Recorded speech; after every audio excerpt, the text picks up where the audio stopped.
Want to get reaction on all this. Bobby Jindal, former presidential candidate, two-term governor of the fine state of Louisiana. Governor, good to have you.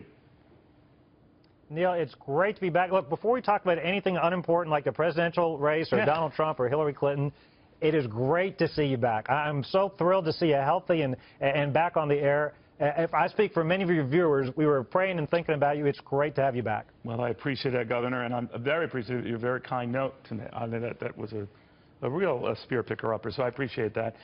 Governor, let me see how we go about, or how Donald Trump wants to go about, committing money to defense, to beef it up. We spend about $500 billion a year on defense, more than I think the top 7 other countries combined. And a lot of people say, surely before we commit more money, and to be fair to Mr. Trump, he did talk about reaccounting our spending priorities, but do you think there's room first to look at that budget, shift some priorities around before we add to it? Neil, my answer is yes and yes. Yes, we need to reform the way that the Pentagon procures equipment. We need to look at our excessive, some of the excessive spending and other areas, but we also need to be spending more on defense in terms of absolute terms. Just a couple of facts. The reality is that when you look at the percentage of our economy we're spending on defense, under President Obama, it's fallen to historic lows, even as the government is spending more and more of our money. We've got a federal government that's doing all kinds of things that it shouldn't be doing while neglecting one of its core responsibilities. The Constitution says the first thing the federal government must do is protect us.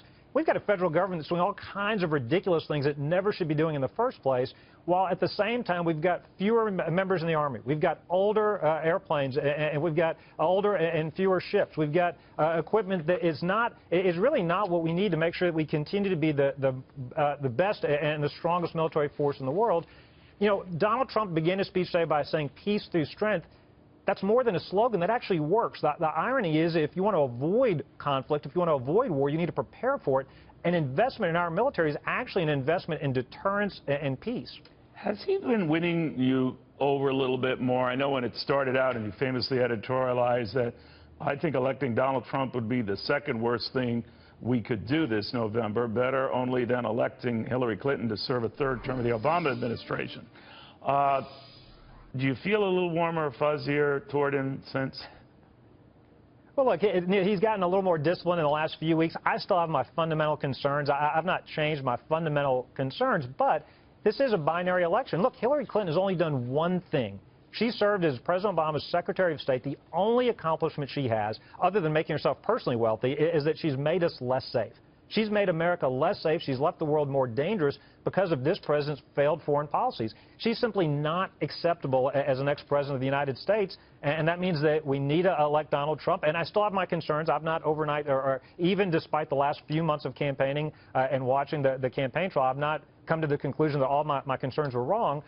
But here's the way I look at it. There's no guarantee that Donald Trump will do everything right if he is elected. But there is a greater chance that Hillary Clinton will do everything wrong if she were elected, and I just don't think we can afford that at this dangerous time. This is going off the reservation a little bit. Do you own an iPhone? Neil, I am one of 3 Americans. I still have my BlackBerry. This is not a paid advertisement. I don't get anything from them. I am still one of the last people to buy an iPhone because I like the keyboard. My kids mock me. My wife mocks me. I'm the holdout of my family.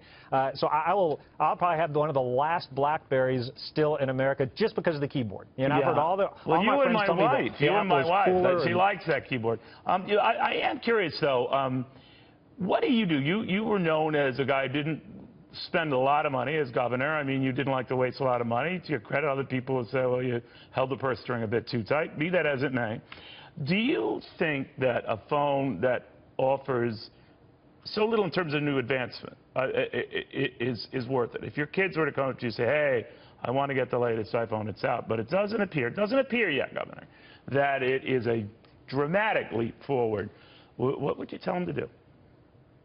Well, that's a pretty easy question. You asked me about my kids. You have to understand, we are the cruelest parents in America. If you listen to my kids, they're going to be the last children in America to get a phone, to get electronic. And my kids have plenty. But you know, they've heard my stories. You and I grew up hearing our parents' stories, walking uphill both ways to school in the snow. No, that's so my I've story. bored my kids with similar stories. Right. Well, I've bored my kids with stories about, well, if they want to buy devices, they can, get an allowance, they can do chores, they can do jobs as they get older, and so that's an easy answer. My kids know they don't need the newest phones, they don't need an iPhone.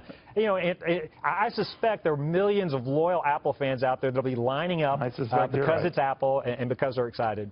All right, that was very funny. Thank you, Governor, very, very much. And it's great to have you back. Thanks, Neil. Same here.